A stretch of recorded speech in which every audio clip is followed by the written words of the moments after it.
The French cabinet has approved draft legislation to ban women from wearing the Muslim full-face veil in public areas. According to the text of the bill, no one in France will be allowed to wear a garment designed to hide the face. Well, to discuss this, I'm joined now by Nabila Ramdani, a Paris-born Muslim journalist and commentator who's often written about the issue. Nabila, first of all, do many Muslim women in France wear the full veil across their faces?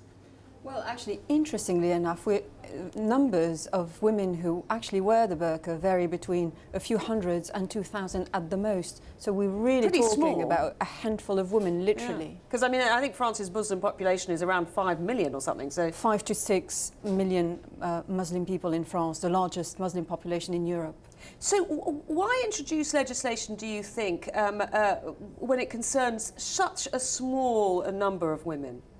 Well, I think the context in which this debate was initiated was a very misguided and indeed divisive context, which was taking place in the frame of a national identity debate, which was initiated by the Minister of the Interior, in the view of winning over far-right votes for the regional elections.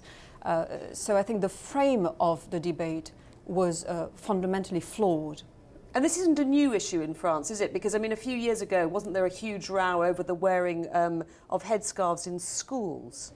Well, absolutely. And that is why the Muslim community in France feels that once again it's being stigmatized for all the wrong reasons. We have 5 to 6 million Muslims in France, as I said. The vast majority of them are law-abiding citizens.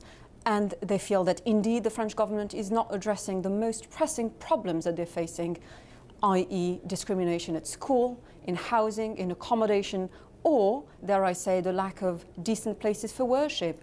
And for them, these are the most pressing issues that need to be dealt with.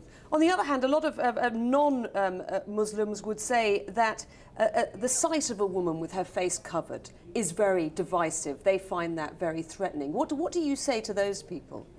I think it's very legitimate to have such a discussion, especially since the niqab itself is culturally alien to France's Muslims, which mainly originate from North Africa and Africa. So it's fairly reasonable to have such a discussion.